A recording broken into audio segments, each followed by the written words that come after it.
Welcome to the Blue Mind podcast, a vision to transform the lives of 1 billion men. We explore various topics related to male identity, and we invite people here to discuss important issues that affect men in today's society.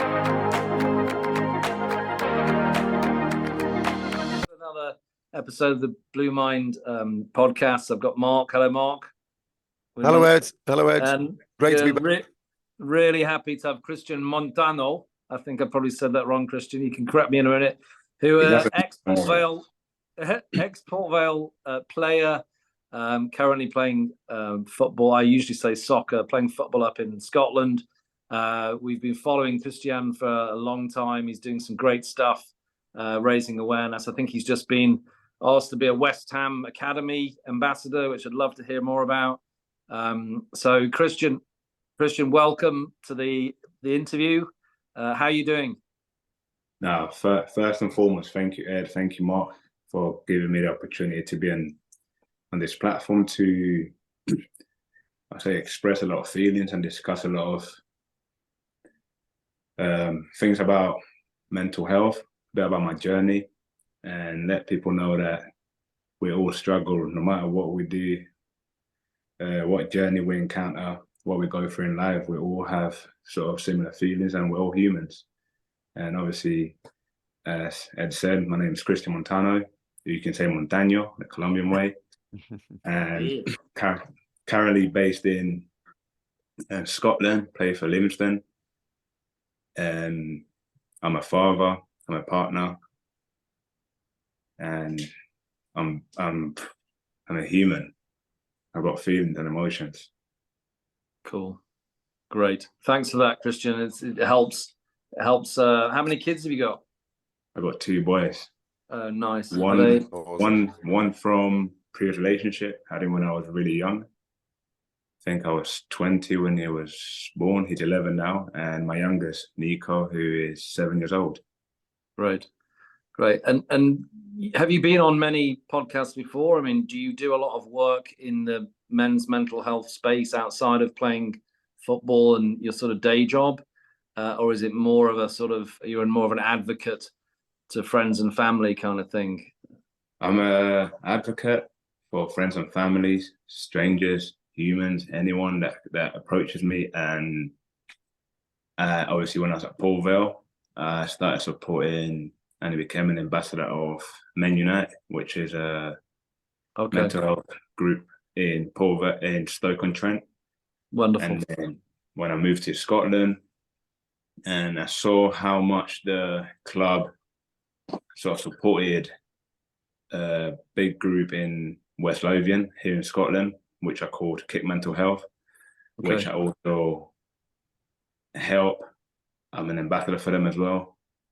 And yeah, I think mental health is a huge part. And in a way, obviously, I don't know what you guys think of this, but in a way, sometimes I sort of don't like referring the illness and what we go through as mental health, because people immediately will think like, you're mental, you're crazy. So I like to call it emotional health instead. Love that. Brilliant intro, Cristian. Thank you for giving us a feel for your, where you've been in terms of clubs, how you started within the mental health space and emotional health. For me, you're absolutely spot on, because this is where calling it mental health, this is where the stigma, it just doesn't help. People feel like they cannot talk about it because of the narrative, because the language is being used. If perhaps an awesome place to start is the origin story of your mental health. So take us back and describe to us, tell us what it was like for you when you were at your lowest, and if you could give us a feel for all those years, and then where you are now in terms of coping mechanisms. I'd absolutely love to hear that if you're happy to share. Yeah, sure. I'll keep it short and sweet. And my mental health journey became and started due to I was a and I've always been a hardworking, driven individual with dreams, like all of us, right? And I achieved everything that I dreamed of by the age of 21, 22. And everything I dreamed of, I sort of touched, had it, owned it. And overnight, obviously, I lost everything due to being around. I won't touch too much into what I got caught around, but I was around the wrong people, the wrong crowd, and got accused of different things, a couple of things, which led to me losing my job. It was just accusations, right? And eventually, after me losing my job, losing everything I worked hard for, I obviously was in a deep hole. But I will go back to before that I lost everything. Before I lost everything, I found myself used to cry. I didn't know what depression was, and I didn't know who to speak to or what I was going through. I had my house, I had my 2 cars parked outside my house. At this moment in time, I wasn't with the mother of my first child. She was back down south, we were splitting up. And I used to find myself crying in my house. And then I used to question that, why am I crying? I've got a nice house. I've got nice 2 cars outside. I can sort of, to an extent, do what I want. But why am I crying? I could never pinpoint why I used to cry. Was it every day? Was it more than all day? Was it every week? Did anything trigger it off? Did anything bring it on? Every time I was on my own. Okay. In my house. So I guess it was loneliness. And what I realized, obviously, over the years, but what I realized over the years, it was more due to I always wanted to be around people.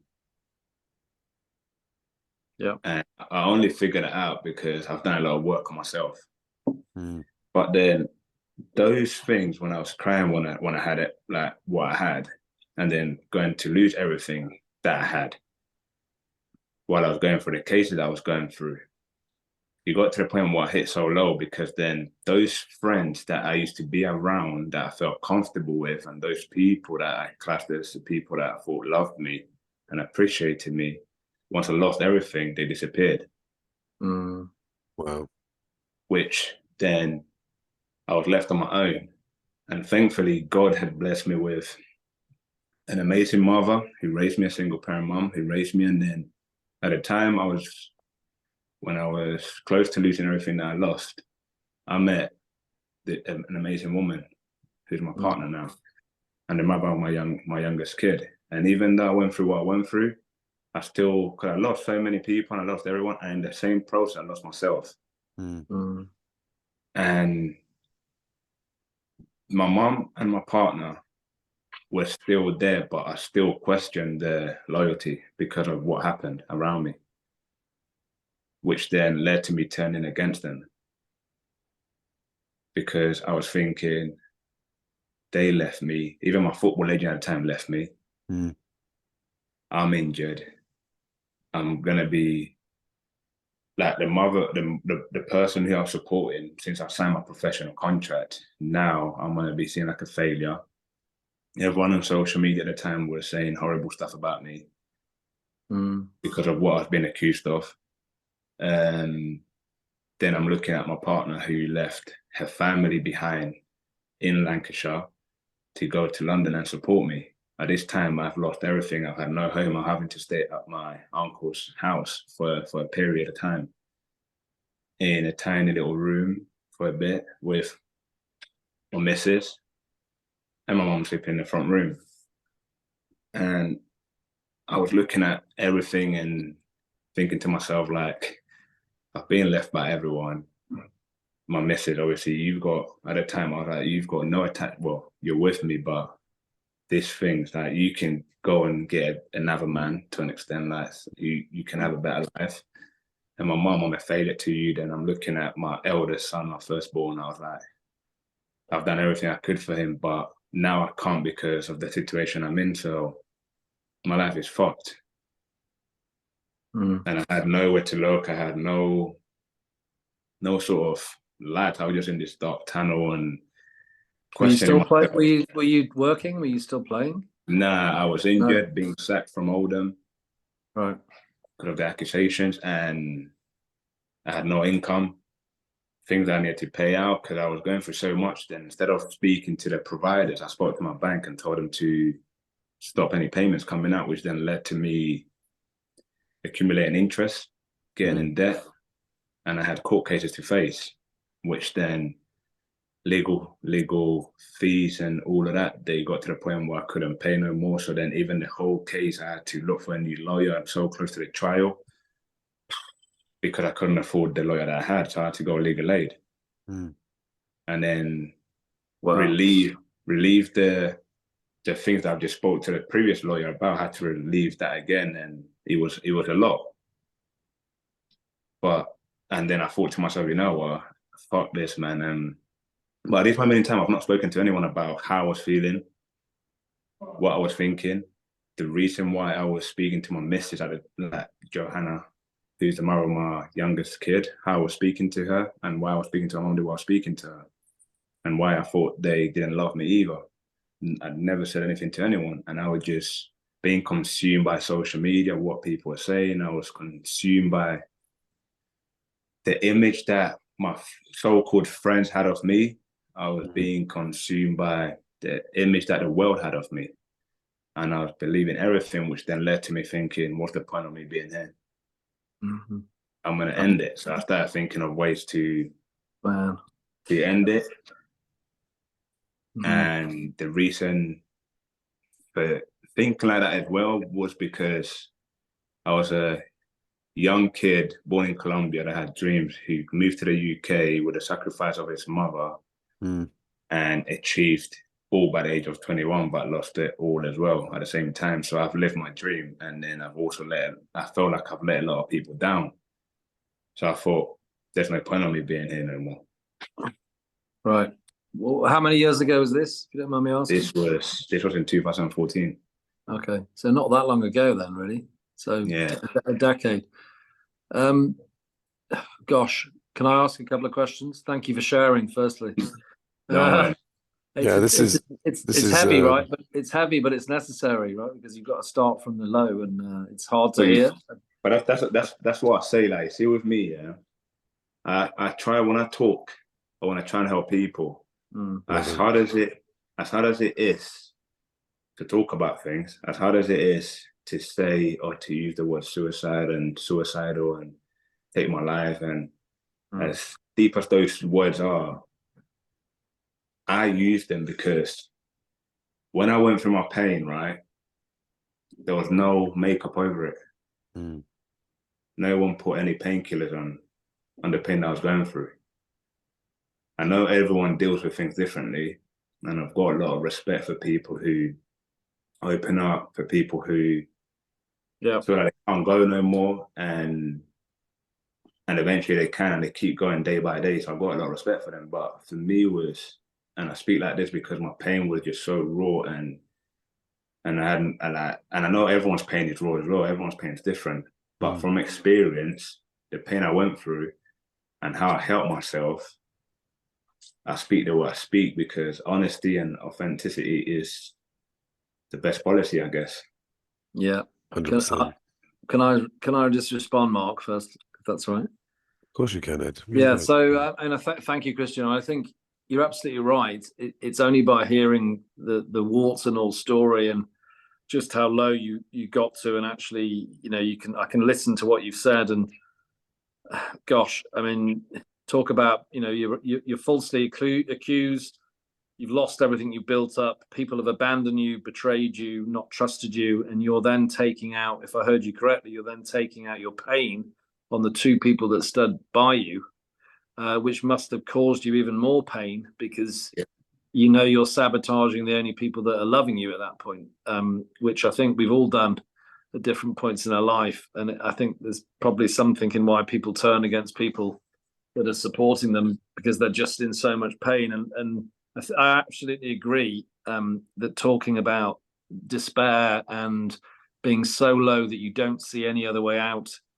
than taking your life is a conversation that absolutely needs to happen. And you can only have that conversation by people like yourself sharing why you felt like that, and then taking people through the journey of how you got out of that, because many people don't, and they don't believe there's any other alternative than to take that route. They lose hope, lose faith.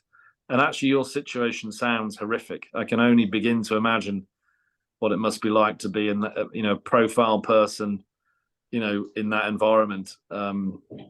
Pretty tough. So thank you for that. I mean, before I go on to like the questions, Mark, have you got anything you want to add to what I've just said, or challenge me, or add? Cristian, you are, not sure if anyone's told you recently, but an amazing human, because while I was listening to you, it's so raw and vulnerable, and I was listening to your words and the emotion that on your face, and you were reliving it, right? You're having to recreate it in your head in order to tell us.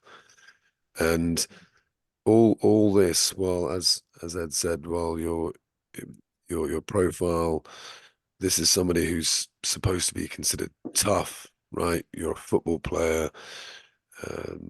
There's so much around it in terms of how you should behave. And the whole time, I imagine you were suppressing those emotions, didn't feel like that you could talk, sabotaging the relationships of the people that truly love you. I have so many questions. I'll let Ed go first, but just so curious to really understand, when was it that you started to feel enough, right, and start to and love yourself. But Ed, I'll let you go. I'll let you go first, buddy. Yeah. So I mean, I what I want to hear from people like yourself is the things you can share with people to give them hope and skills. And I would start my sort of question with, when did you start to find some light in your life? Was it like something that happened, or is it been a gradual healing? Yeah, healing's a long process. Mm. And for me, even though that was 10 years ago, I'm still healing. I don't think we ever fully heal. We learn to cope with things better. And when for me, when did I feel like, yes, I'm gonna bounce back? Well, clearly when Vale sound, you must have been a massive moment. Oh yeah, so I love that. But so I'll just be full disclosure. I'm a Stoke City person. I'm born in Stoke, and my dad is a massive Vale fan. So I'm only saying it as a bit of a joke. All people from Stoke, everything's a bit of a joke. So it's not serious. It's just those. You know what? I'll get onto that after. Yeah. About Vale. Yeah. Carry on. Let's go. Let's rewind. Yeah. So when did a penny? Or when did I sort of thought I need to do something about this?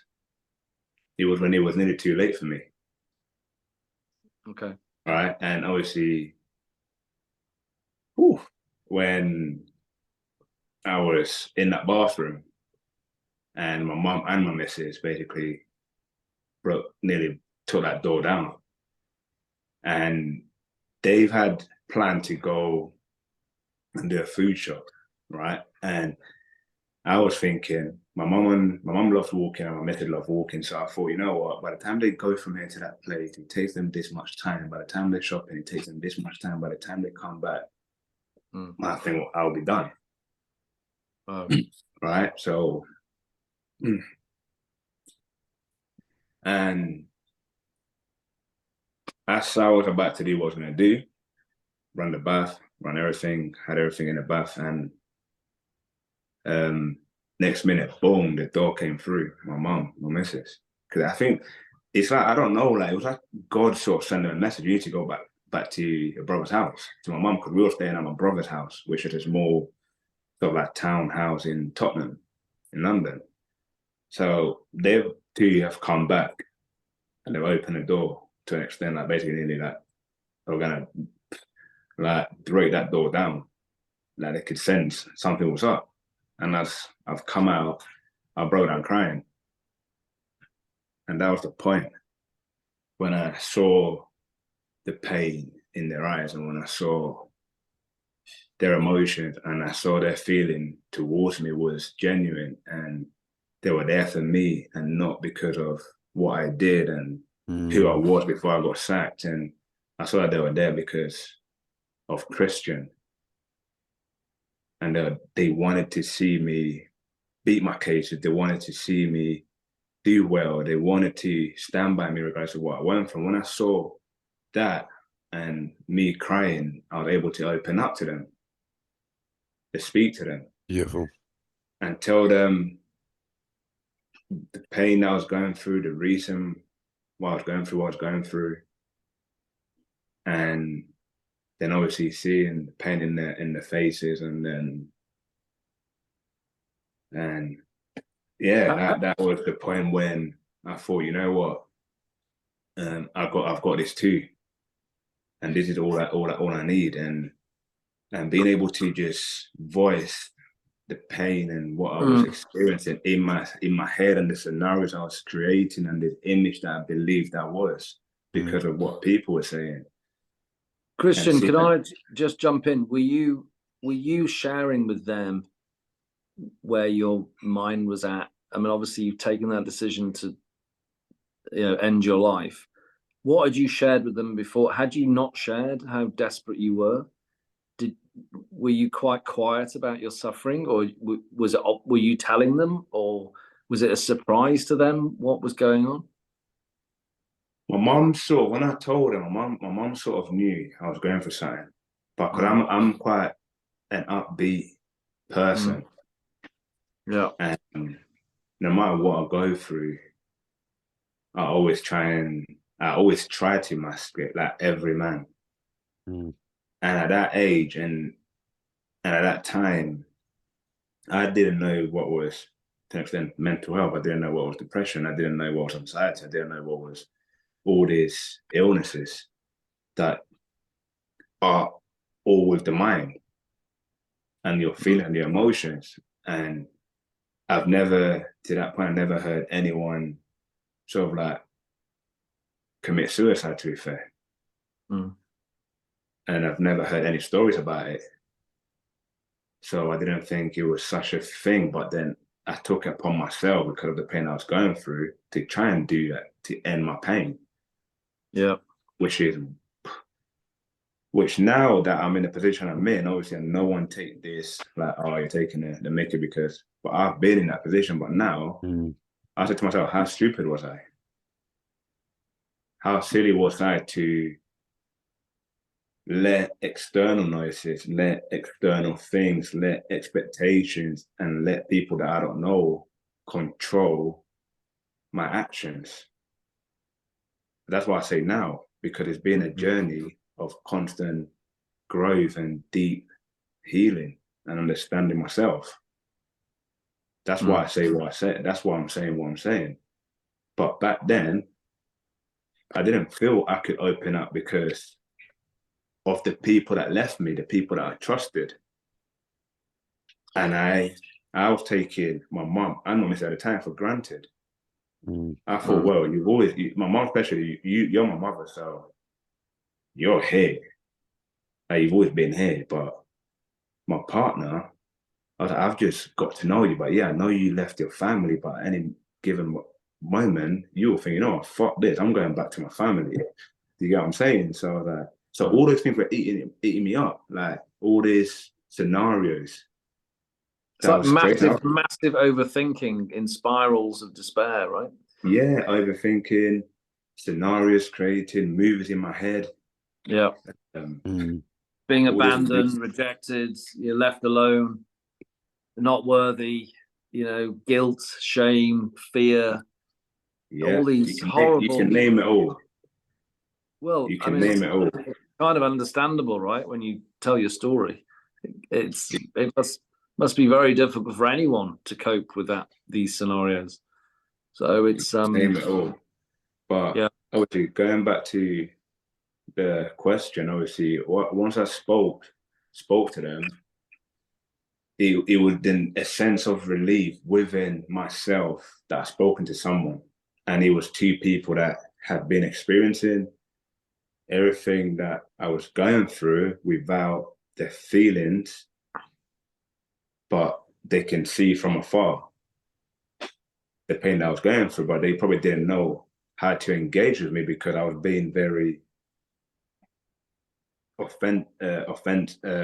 abusive or very aggressive. So they didn't know how to approach me because immediately they tried it. I remember they tried it. I think they did try it, and I would tell them to shut up. It's not your life. Fuck off, leave me alone. And I'm the one that's going to go to prison. Avoidance. I'm the one that's going to go to prison, not you. I'm the one that's being sacked. So I was like, you're living your life normal. Mom, you're living your life normal. Mrs., you're living your life normal. I'm the one that's facing trials. I'm the one that's ain't being paid. I'm the one that's getting accused of these things, not you. So I could be going to prison for X amount of times for things that I didn't do. And I'm in a trial because I tried to defend myself saying things that I shouldn't have said. And they took what I said wrong. Therefore, I can't have you trying to tell me to calm down when you're not going through what I'm going through. Yeah, but we're going through it with you. You're going through it by choice. But the minute you decide to bounce, you can fuck off. Well, me, I'm not going through what I'm going through by choice. I have to go through what I'm going through. Therefore, I've got no choice. I've got no house. I've got no pay. I've been sacked by Oldham and I was injured at the same time as well. I've done my MCL at the time. So I'm in practice. I've got these cases. I've got no job. I've got no home. I can't even afford to help my eldest kid. I can't even afford to help my mum who I was helping. Not that I had to, but I was helping mum because she done so much for me. So losing all these things and losing the people that were there partying with me when I lived in Manchester, that were there coming to my house when they felt lonely. As soon as I lost the status of a footballer, everyone just vanished. And well, I think we've heard a lot of stories in the press about people that have been abandoned once their celebrity and money goes, and there's a lot of examples that come to mind of people. I mean, I don't know whether this is appropriate or not, but I think of Caroline Flack's situation when she was facing court issues. She obviously took her own life, and a high profile celebrity figure clearly in utter despair. And I can only think it's compounded by people. It's one thing being famous, right, and it's in profile, and there's another thing being abandoned by people you thought were your friends, right? That's pretty hard to swallow when these men and women are coming around to your house when they're low and you're giving them time. I mean, there's a lot of feeling of betrayal there and rejection, and so it sounds to me, it's not surprising at all. It's all why you hit that low. I mean, I guess my next question is, well, what happened from that? Once you accepted you needed help, what happened next? Like, was it what actually happened that made you think, right, I've got some support. I need to change how I'm living here, and I've got the fight right for these things. What happened was then after that, I had to focus on my cases. Right. I had to focus on my cases, and I said to myself, like, okay, I've got them to deal with me for who I am, so that's all that matters. So I had the cases to face. Right. But if I ain't get my mind right, I am actually going to go down for something I didn't do. So I need to fix myself. I need to start relaxing a bit and focus on what's ahead. I can't imagine the stress you would have been under. I mean, I can't imagine it. I think it's most people's worst nightmare, right? Well, I was 22 at a time. Yeah, I mean, one of the biggest problems that humans face is that people don't cope very well with uncertainty, right? When you're waiting for test results, when you're waiting for. We don't, as a humans, as a species, as human beings, we don't cope well with uncertainty.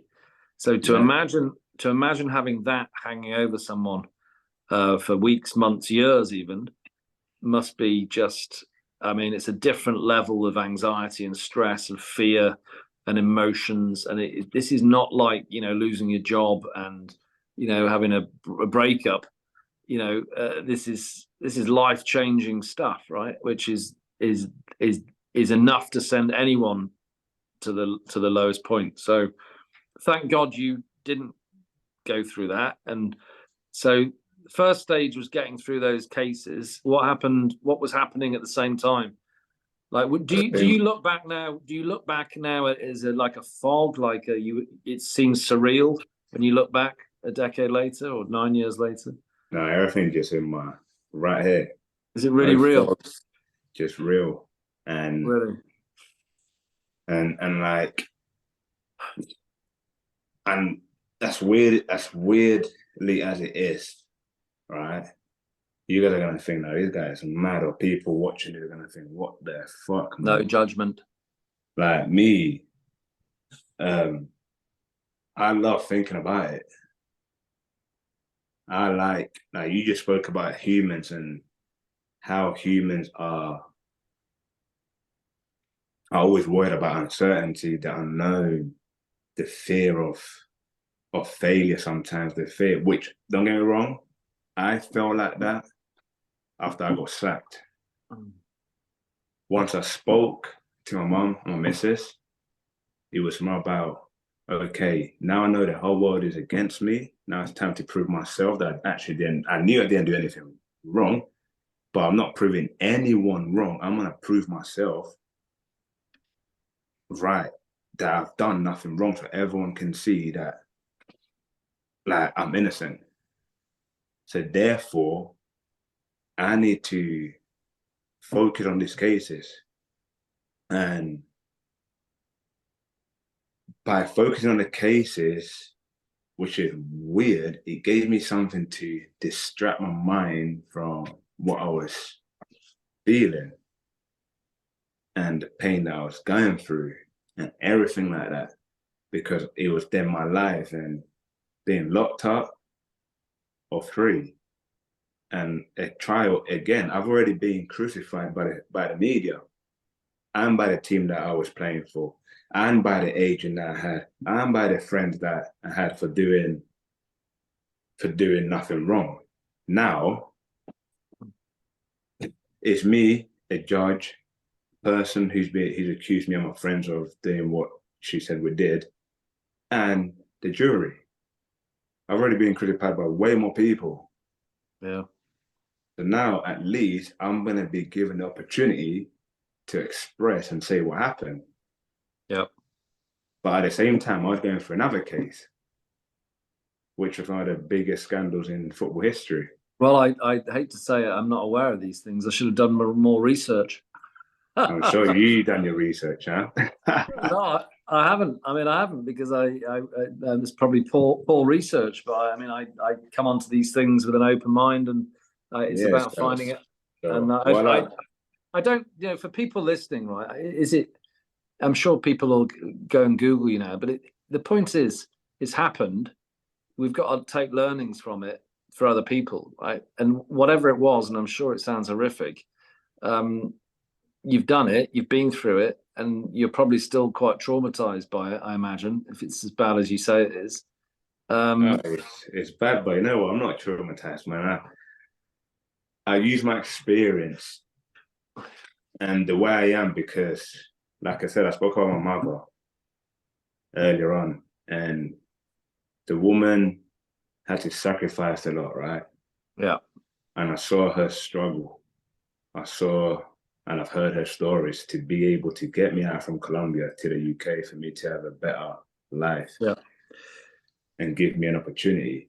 So from a young age, I was put in uncomfortable situations.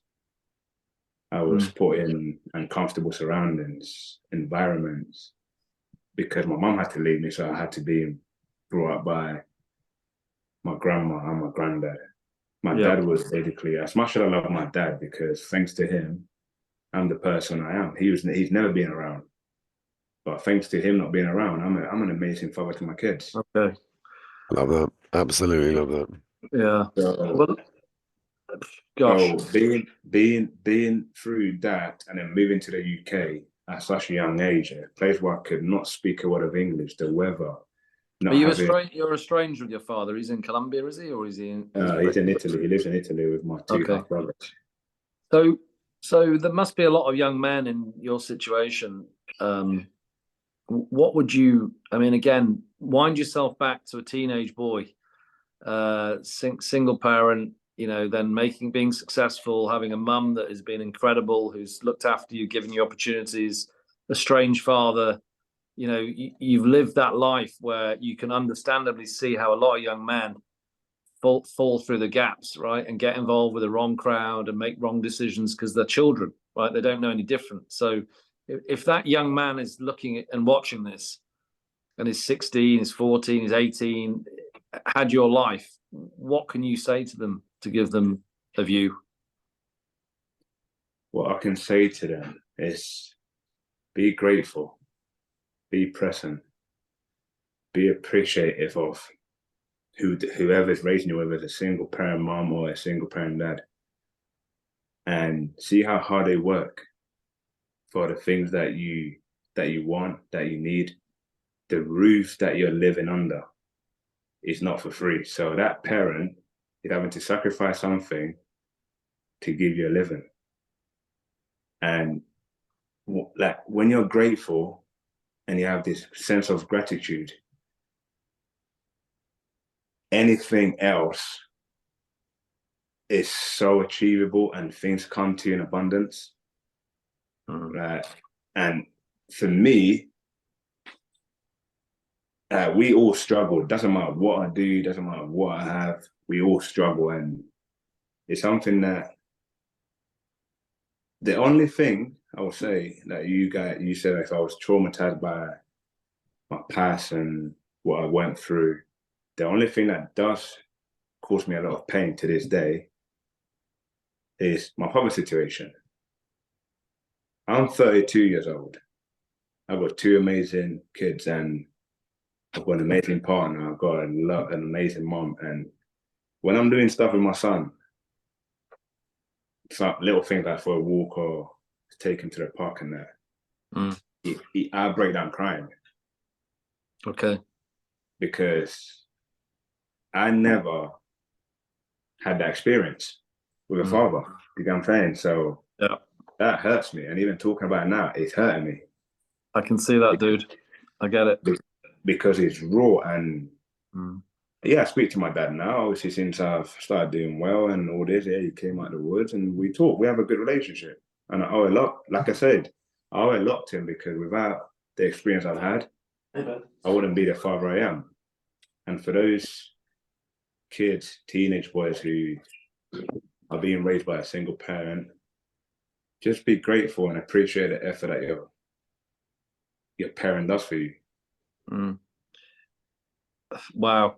I mean, I don't know what to say. I think all I can say is thanks for sharing that, Cristian. And if you're angry at that absent father, and you're full of mixed emotions, troubling emotions, hate, fear, pain, what would you say to that 16-year-old, that's full of rage, that doesn't understand why they're in that situation? Because it's the nub of a lot of problems, right? Is people who feel abandoned, who don't have support, foster situations, single parents. I don't pretend to understand it, but it's, what can we do as a society to give these people more support, right? I remember what I was like when I was 14, 15, 16. I couldn't even brush my teeth properly. I mean, it's like you're just so incompetent. You're so unsure. You don't know what the world is. You're trying to find your identity. It is hardly unsurprising that people, make bad choices. I mean, we all do. I mean, I did. And I came from a middle class, two-parent, normal environment, right? So, and I made some really stupid mistakes. So what would you say to that 16-year-old who's full of rage and pain? You know, you've already kind of answered it. It starts with gratitude for what you do have, for the people that love you. Is there anything else I think you could add from your own experience at that stage in your life? At that stage of my life, obviously at 16, I didn't know much. I'll ask questions. Because obviously I was quite open as a young kid. And I never like shied away from asking things. And if from now with what I know, right, and everything that I got told, obviously my dad had to leave, my mum had to leave, first and foremost when I was a young kid. For my mum had to leave because her brother was going to get killed in Colombia. So she had to sacrifice spending time with me to save her brother. But at the same time, she made a smart decision by saving her brother and also going somewhere where she could see a future for me. And my dad had to leave. I don't know why he left. He just wanted probably a better life for himself. And he went to Italy when I was also a young kid. And then I found out he was in prison in Italy. So God knows what he was doing in Italy. I never asked the question. And now, obviously, I'm an adult. I've already said it in regards of obviously gratitude and that. And it all starts from whoever's taking care of these kids, obviously, and not everyone is fortunate enough to have someone there for them. And it's just, we're so unique. We're different. And a lot of times we get into trouble because we follow a crowd. Because we want to fit in. Because we feel left out, the loneliness and all that. I could have easily, for me, my own experience, I could have easily done that when I was 15, 16. My mum used to work from stupid o'clock in the morning till evening times. I would wake up in a shared accommodation. I was sharing a room with my mum around those ages. And I'll wake up, my breakfast will be basically next to my bed. I had a lot of time in my hands to do whatever I wanted because my mum would leave at like 4, 3 in the morning and won't get back till 7, 8 p.m. in London. So I'm waking up, eating my breakfast that my mum left me, going to school, which is in Hackney, and I lived in Tottenham, making my own way to school, getting home. I wasn't even staying out after school. Even though my mum wasn't going to be at home, I was worried of not getting home at a certain time because then my mum would be disappointed. And I would go back and get my bus after school and then go home and I would let my mum know, oh, I'm home now. Or about those days, I didn't even have a phone. So I knew what time my mum was going to get home by in the evening. And I used to walk to the bus stop and wait for my mum to get off the bus. I didn't know what bus she was going to get off, but I knew which bus stop and around what time she was getting there. And I would go and wait for her in the evenings. And then I'll walk back with her to the house. And it was a repetition. And also due to there's a lot of like, you have so much I can hear it. You have so much respect for your mother, and she sounds like an incredible woman, which a lot of mums are, right? They hold the fort together where it's collapsing everywhere else. So wow. And like me and her had to go through a lot in London. From a young, for me, and I touched on this about me being in an uncomfortable situation, and it was all due to what her brother was involved, but because they knew the people that he was hanging around with, they knew how much he loved us. So we couldn't stay in one place for so long. But he was fucking about the wrong crowd with the wrong people, and they will be coming from my mum and myself. Wow. So we had to move from East London to North London to South London to South East London, back to East London, back to North London. And so I was always put in an uncomfortable situation, not because my mum wanted, but it was protection. We weren't getting anything. We didn't know what he was up to, but it was just protection, for nothing to be happening to me and her. And I'm moving to Peckham, to Tottenham, to Hackney, to like Finsbury Park, to Manor House, to this, to that. I've got a question. I mean, now you're up in rural Scotland, right? I don't know where you live. Where do you live? Livingston, just in between Edinburgh and Glasgow. Right, and I imagine it's quite a quiet, sort of rural, semi-rural, peaceful environment, is it? Yeah, obviously. Quite different to Tottenham. No, you know what? Yeah, the only time I went back to London was on Friday when I went down to West Ham. I've not been I back saw to that. London. Congratulations on that, by the way. No, thank you.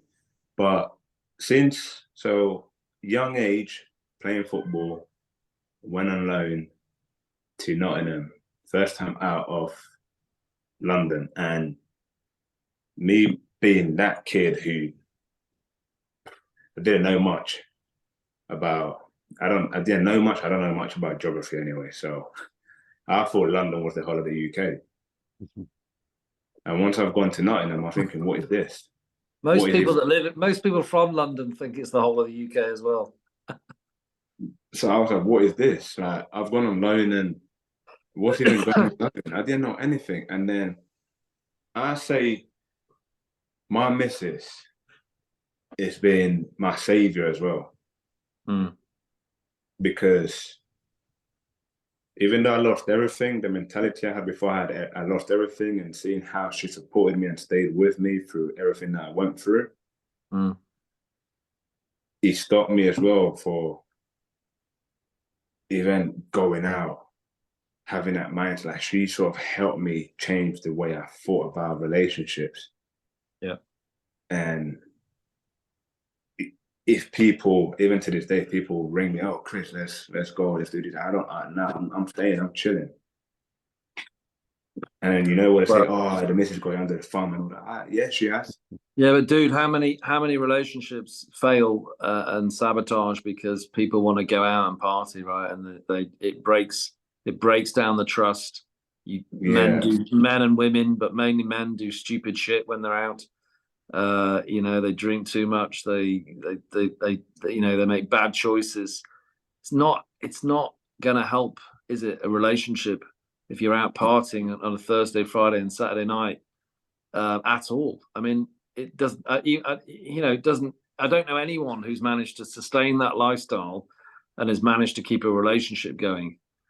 Yeah, so I had to sort of.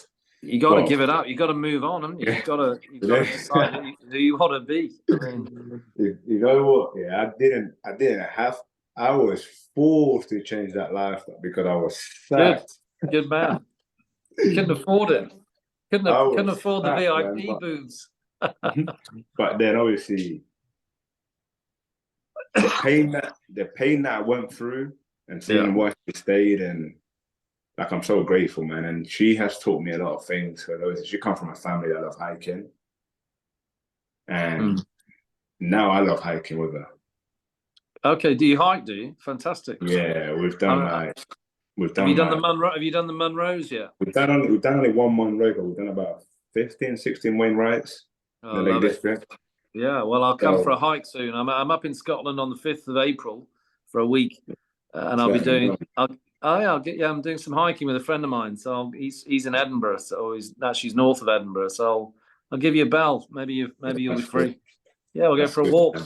We'll go for a stroll. Yeah, I'm on it. We'll go for a stroll. I'm on it, man. Bring your tent. I will.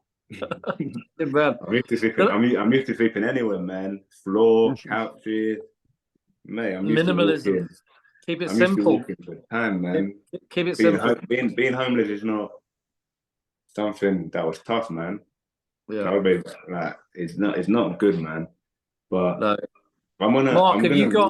Mark, have you got anything you want to jump in on with what Cristian's been talking about? I'm conscious I've been talking a lot. Is there anything you want to talk or ask, reflect on?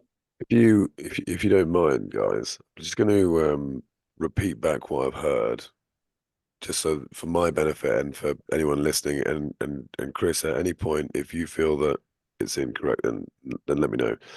So what I'm hearing is somebody who brought up in Colombia, difficult background in terms of used to being uncomfortable, used to being in difficult situations. This is a guy who now, well, and has for over 10 years played football in front of thousands of people, is currently wearing a top saying champion mindset, comes to the UK at a young age,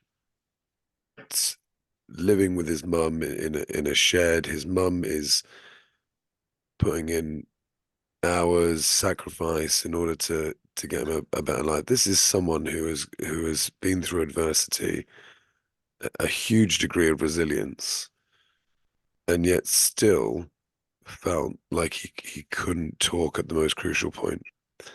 And that is the most beautiful thing about all of this, is that if you're listening to this and you, unlikely that you have those credentials in terms of professional football player or a life in front of the media or social, etc.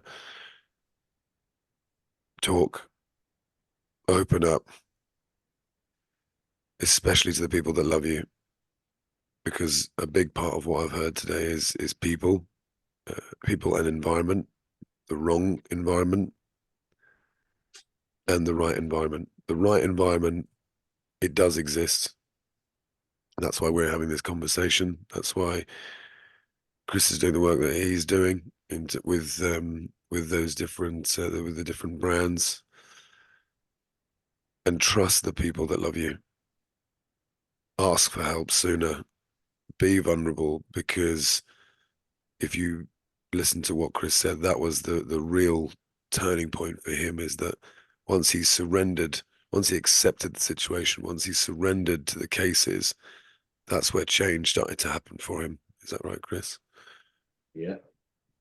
Acceptance, surrender, that change will then drive transformation. You'll go on to build relationships with the people closest to you better than you could ever imagine. Listen to this man talk about how he feels about being a father. I feel tears in my eyes even thinking about it. Right, I'm a father to twins. Ed, you're a father. This is so real. It's so raw. It's just amazing. It's just amazing. And hopefully I've summarized it there to some extent. But I just wanted to understand what I'd been listening to over the course of this evening, and those key points. Environment, find the right environment for you that allows you to grow, that is non-judgmental, that's not going to sack you off if you lose your titles, your identity, your the things that you have, because that's not who you are. Those are things that you've obtained. Identity is so important in what we're talking about in terms of personal growth. Trust the people that love you. Trust them. Ask for help. Yeah. And surrender to the process, surrender to the. Ed, you shared a brilliant quote a few weeks ago, and it's one that I'm trying to think of what his name is, that says it quite often, but the magic that you're looking for is in the work that you're avoiding. Or the pain that you're avoiding. Yeah. And that, you know, beautiful. Chris is talking to you about when he avoided the cases, when he avoided immersing himself into that process. Once he committed to it and accepted it, that helped him and drove significant change in his life. It's an amazing,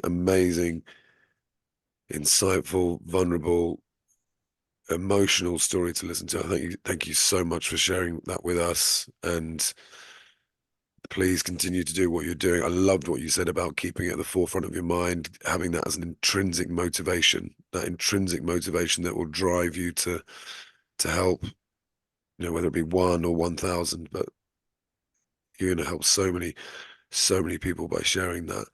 And I really liked what you were saying about how initially this motivation is, you know, I'll show you, but actually, because I can relate to this, it was very similar for me. Over time, that motivation changes from I'll fucking show you to I'll fucking show me. Amen.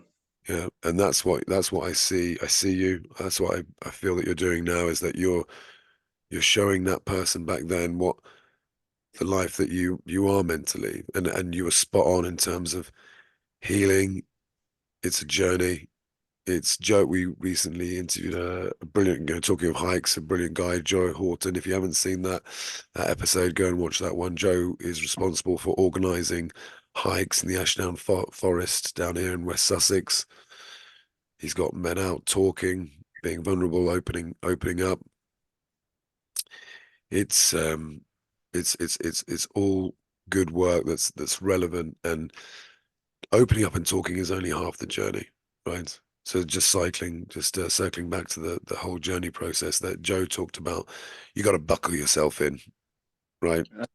There is, yeah, there is no, if you think that you can pay a few £100 for some sort of personal development course that's going to heal you, or you go and spend a few weeks in Thailand, it's just not true. It will help, absolutely. It will be a coping mechanism, but Chris is absolutely spot on. It's very much a journey. Buckle yourself in, show up, be vulnerable, be prepared, be willing to listen to feedback from other people, and be willing to. I probably mentioned this quite a bit too much, but true knowledge is the extent of knowing. True knowledge is knowing the extent of one's ignorance, right? So be prepared to be ignorant, because that's when you'll grow, that's when you'll change, that's when you'll transform. And it's so, guys, hopefully you'll share this, but it's just so worth it. So worth it. Does No, that it's amazing. does that make sense? Does that make sense?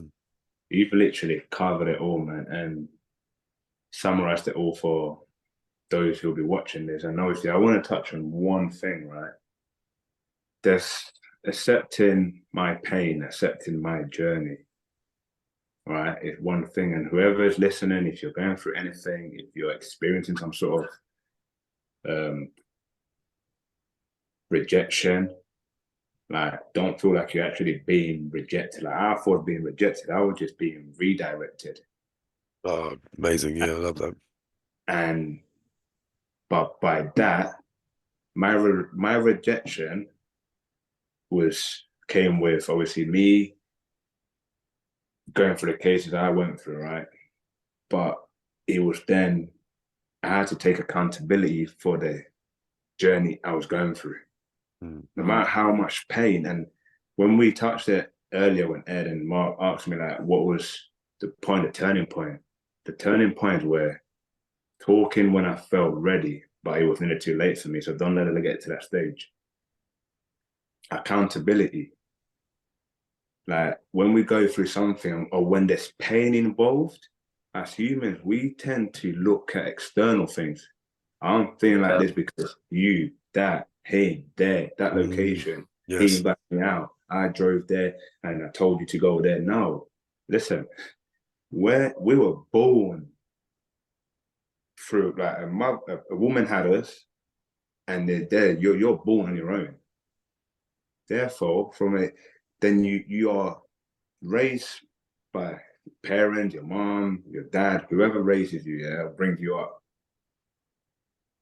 And you get to a stage in your life where your decisions are your decisions. And we don't have to do certain things, right? The only thing we have to do as adults, especially when you're in a household and you got to provide to an extent, you got to work with your partner how you're going to bring food to the table. And understand that if something happens and you was near it or caused you pain or anything like that, you could have asked yourself, did at any point in my life or at that time, could I have said no? Could I have stayed at home? Could I have just avoided it? Could I have just gone the other way? And believe it or not, more time, you're in control. You could have said no. You could have gone a different way. Yes. Yes. So as soon as there's pain involved, don't avoid it and start looking for external things. You look within yourself first. And that's what I done. Spoke when I felt like I said, when you're ready, you speak with someone you trust, family, friend, stranger, social media, on the internet. There's many people that will listen to you. Accountability for whatever you're going through. And then it's time to figure the fuck out how you're gonna get yourselves moving forward. And that's what I said to myself. Okay, I spoke to my mum and missus. Fuck this, man. The pain I was going through, I was blaming him, but my agent left me, but yes, I've been rejected, but no, you know what?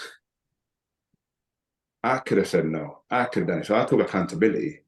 And literally, after I took accountability and ownership of my pain, of everything that I went through, I literally sat in that room, because then my missus ended up moving. She then got a shared accommodation. So I'm back now reliving, after I've had everything, reliving what I was going through when I was a young kid. But it was now my missus' parents helped to get a shared accommodation. She had a room in London where I could stay, but I couldn't even stay. I had to sneak in there to sleep because it was just for one person. So when she went to work to try and maintain herself while I'm going for my cases, I had to sneak and walk the streets in London. And I sat down in that room with her and I said, you know what? I'm going to sort myself out. I'm going to get out of this situation. No team in England wants to touch me. No one wants to give me an opportunity. My mom doesn't want me to work, because if I work, I forget my true passion for the sport. So she has faith in me. You've got faith in me.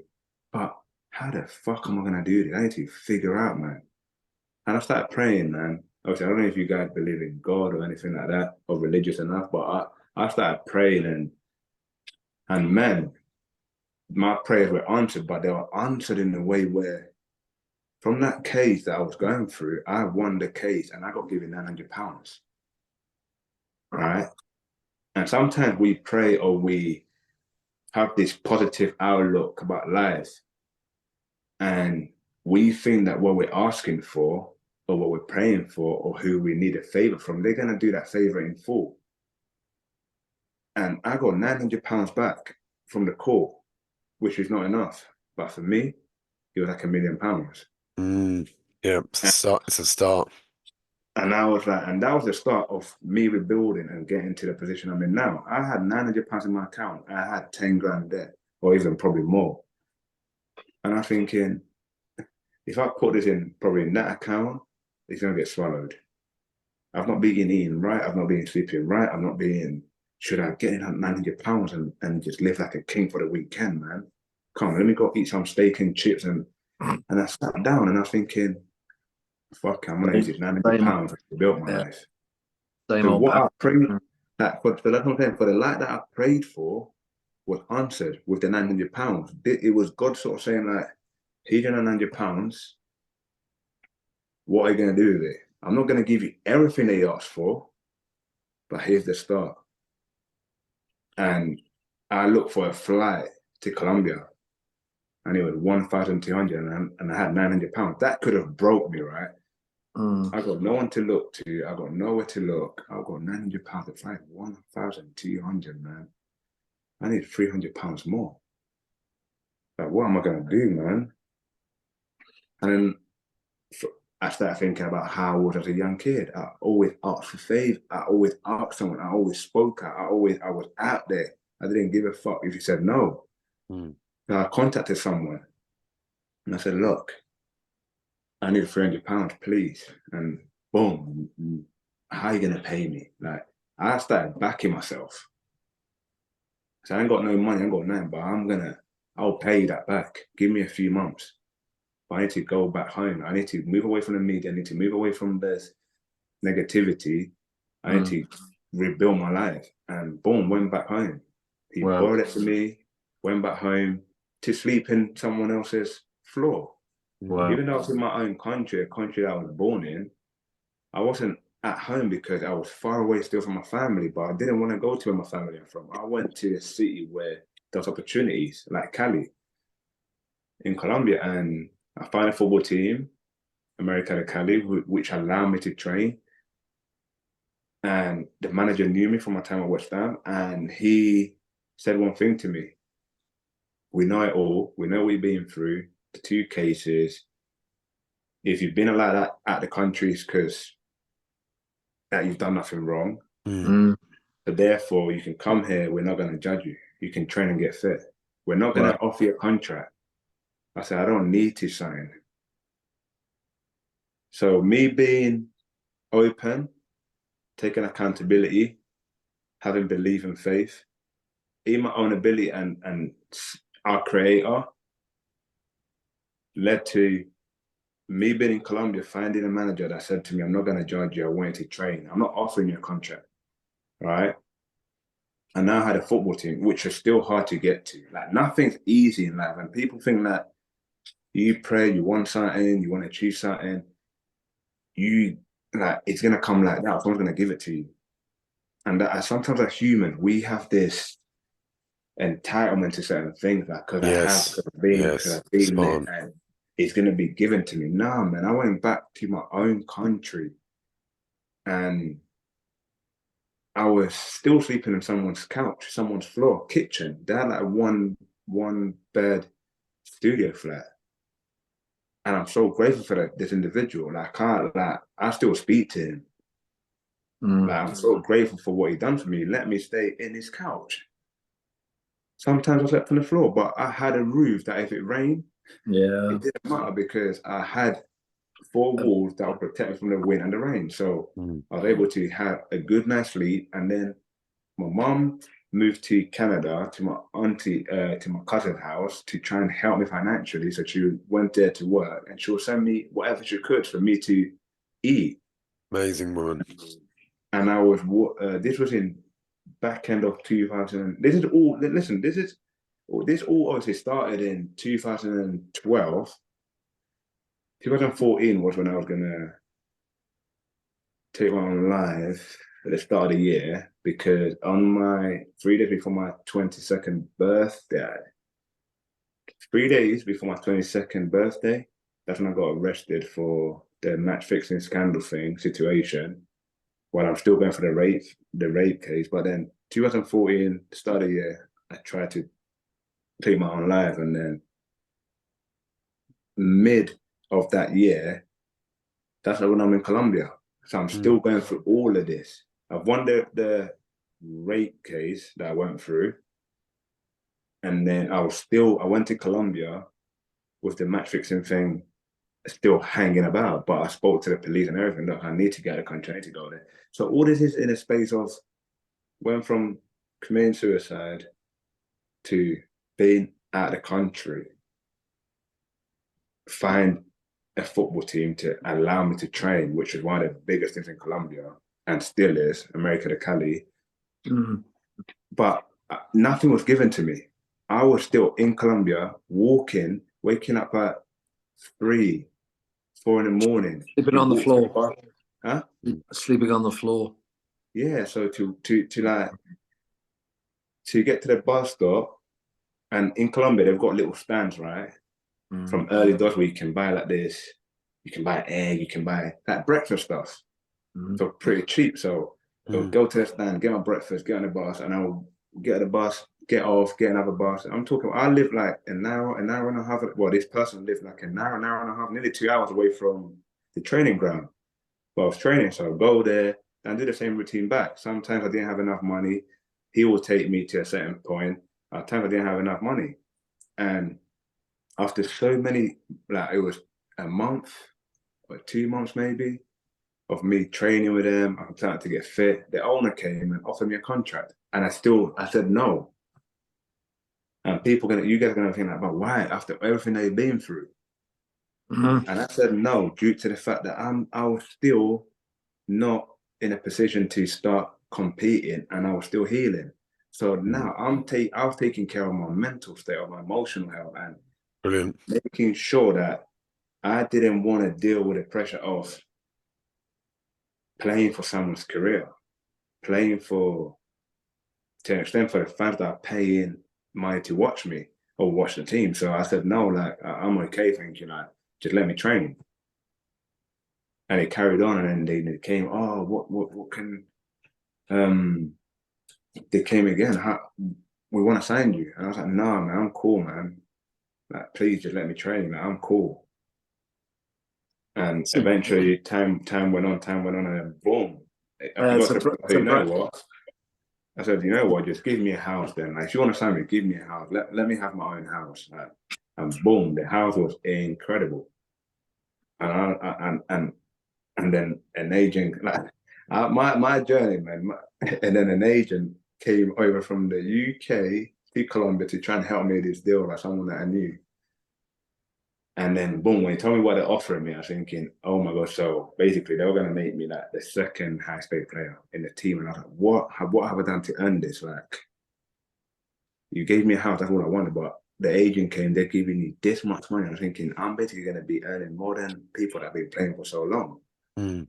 But I've earned this. I had to work for this. Yeah, 100%. Yeah. But then I thought, yeah, I've got no bank account, good contract, which I'll get paid in a month if I sign now. The moment I signed, I got given a sign-on fee, which was close to like $30,000. And believe it or not, that agent robbed it, kept it all. He said, I came, signed you, helped you your contract, see you later, mate. Left me with a penny, and it's still, like, I went from like bad to good, to bad, to good, to good, to bad, to good, to bad, to then good, bad, good. Like, as I signed that, boom, he took the money.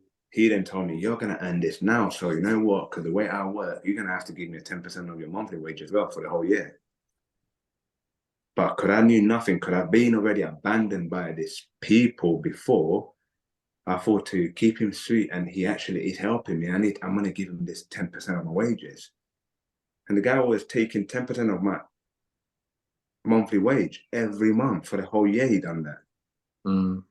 And then when I spoke to people, when I came back to the UK, they were like, that's not allowed. He took advantage of you. And I was thinking, but how would I know when? Yeah, you don't know what you don't know. I was just trying to like play football, and I didn't do as well in Colombia. I'll tell you that straight. Because everything, the stress, the strain that my body was going through mentally, physically, to then compete at such a high level. I had a lot of injuries, and then when I was ready to come face the music, I came to the UK, which was in 2015. And then the rest is history. Let's I mean, I'm just trying to take it all in. There's about 3 films in this, right? I'm working. If you guys know any authors or any writers, any good writers, there's a TV book, series. Man. Oh, brilliant! I'm trying to do a book, man. Well, there's a story here for sure. I mean, I'm just conscious of time. I want to move it towards the future for you, Cristian. You know, you're 32. You're still playing top flight football. Sorry. I want to hear what the future's got for you. Where you want to take your life. I mean, I've listened to Mark. I know Mark very well. We talk about a lot of topics, a lot of subjects. I've not heard him speak so eloquently and emotionally for quite a long time about something. It sort of got to me when he was summarizing your story, and I think that's a testament to the level of integrity and honesty you've come here with, and actually how heartfelt your story feels. So I want to ask you, going forward, we've heard about the past. You're clearly a good dad by the sounds of it, and I hear the love. I hear the love you have for the women in your life, and what you're trying to give back. I want to hear straight to the chase, what you want now in your life. What I want now. Not football or. Nah. See, listen, football for me, right? Once I bounced back from what I went through, football became, I detached my identity from the game. Brilliant. Yeah. Spot on. Absolutely spot on. And I enjoy football. I play football the same way, and I've said this before, football has given me so much, but football nearly took my life as well. And I nearly took my life due to the attachment I had to the game as well. So I've come back and I've detached myself from the game. I love the game. I play, but now I play as similar to that kid who was back in Colombia and playing football with my friends, without being paid. So that's how I play football now. Amazing. So Amazing. what I want to give and what I want to do, I started that process now with my kids. Yeah. Because we've been talking about being vulnerable, not being able to speak out, being able not to show your emotions as men. Obviously, some women, some females have that same experience, of course. but mostly men. And for me, it's being able to raise two amazing kids that can express their feelings from a young age and don't feel they've got a fear of judgment. And that's my job, because I've preached about it before, and I speak to people about it, that us adults, yeah, we're amazing, but we've already been sort of like modeled, and we've already used to a certain way of living, and how your parents used to see life and how you were raised. And to me, it's about breaking that cycle. And my job is, my dad was never around, so therefore, why do I need to be like how my dad was? So I need to be around my kids. Yeah, my first child, I made that same mistake, and he's with his mom in England, because I had him so young and I didn't know what I was doing. But then that happening with me and having my youngest one now, my second kid, it brought something out of me that I want my two kids to have that bond and be together and make sure that they're together from the minute my youngest was born. And them two, their bond is incredible. So me and my missus, like, we're doing an amazing job with that. So my job and what I want for the future for myself is be able to raise two amazingly beautiful kids, boys, that men, because I'm not raising kids, I'm raising two men. I want them to just express themselves and go after what they want, man. Chase their dreams and not give a fuck about external shit. And that's what I'm teaching them. And in regard to something else, obviously support, help men where I can, help kids, help academy footballers in regard to understanding how strong your mind is, but also how weak it can be, depending what you feed it and who you're around. So I want to help young footballers, but my main priority will be obviously my two kids, man, because the issue we have in life and as men is that we're all are broken kids, broken children, that we're exposed to certain things in life that caused us to think and feel the way we feel. Right, drop. So, absolutely spot on. I see it in all the coaching calls, the mentorship that we're doing. It's been in our situations. There's still some bits I know I'm addressing, but that's absolutely spot on in my opinion. Oh, thank you, man. But yeah, that's how I see it, man. My kids, man.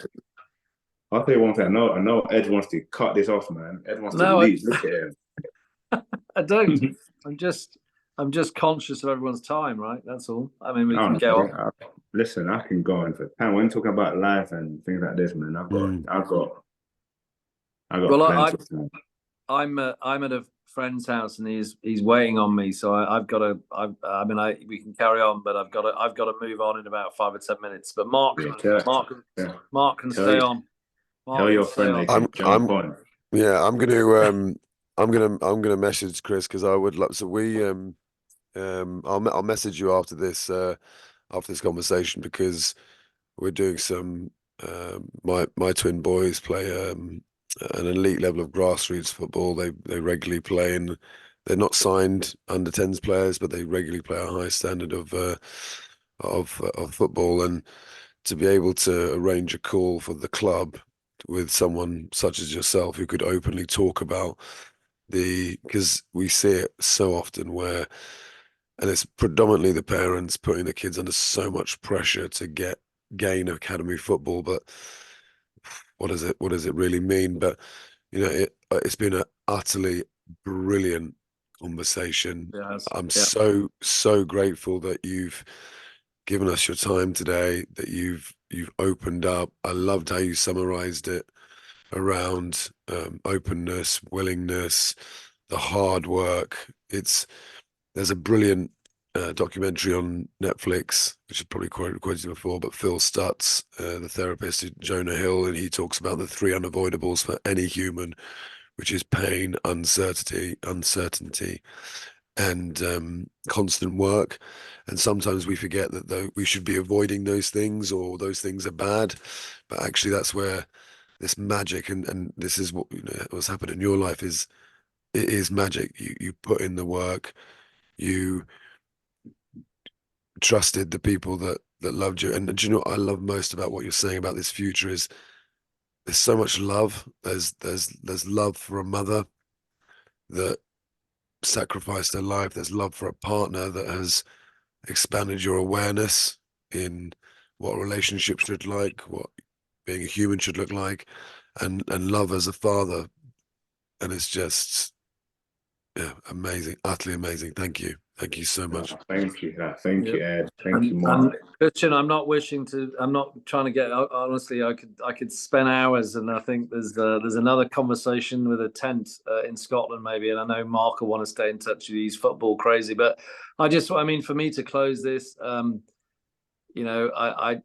we've kind of said it. I think you turn up with a real honesty that you've got skills, and you can share stuff to young men, particularly who've been in your situation, that will definitely change lives. And forgetting football, the stuff that you've been through is really inspiring. And I know you will carry on doing what you're doing, and you've got a very bright future, I think, in mentoring, whether you stay in sport or not. I think you really, really do wear your heart very loud on your sleeve, and that is enough to change people's lives. And I think you will be definitely quite a powerful force. And as you say in your top, like, it's a mindset, you have it.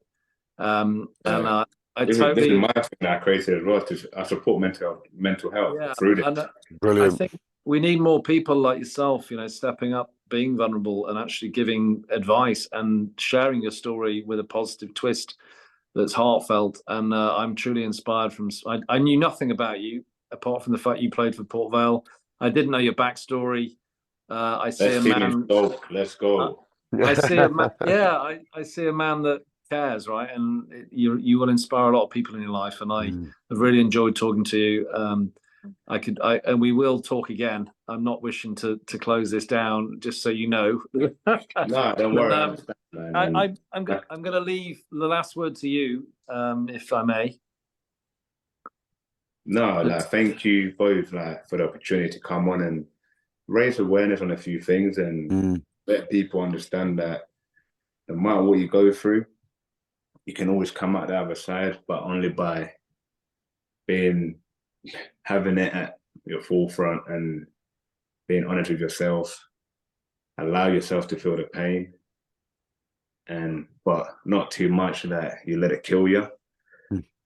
And speak, man. Speak to anyone. There's so many people out there that will listen to you, that would want to speak to you, because at the end of the day, you're not a robot.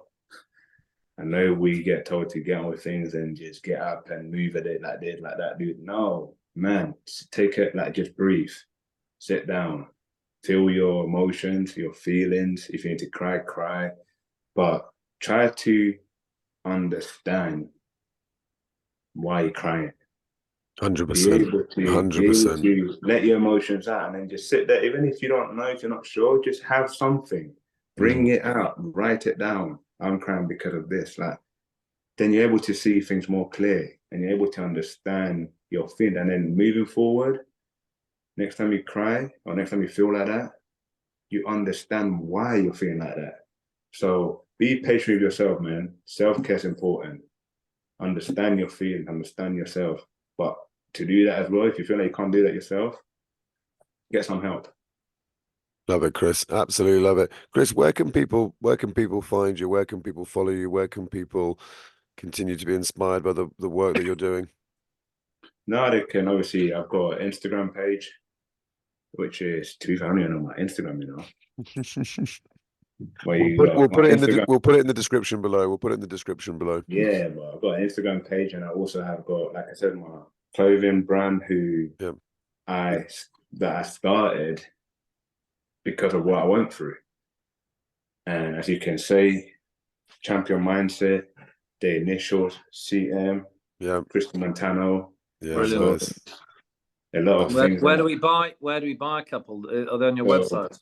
I've sold out on a lot of things, so I've not done nothing for years because I've closed everything down, and only recently I thought I want to change everything around and make it more sportswear activewear, this is one of the samples that I've got recently. Cool. And we're gonna go more sportswear, activewear, and I want people to understand that it's not, champions are not winners. To become a champion, we've got to lose. And for you to feel a champion within yourself, you don't necessarily have to go and win something major. It could be just winning your morning, just getting out of bed. That, for us, for the brand, that's a champion. And that is basically having a champion mindset. Even when you're struggling and you're able to get yourself out of bed, you got a champion mindset to do something that you've been scared to do for so long.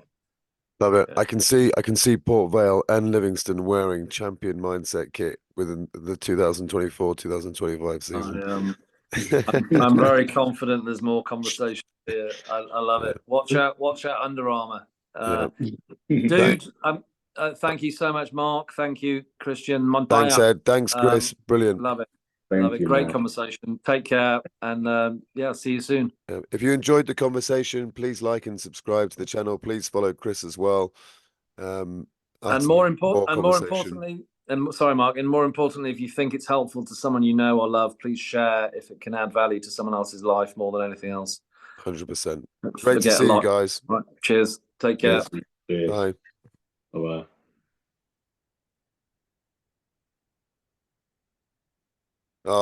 Dude, that was honestly, thank you so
So hello, welcome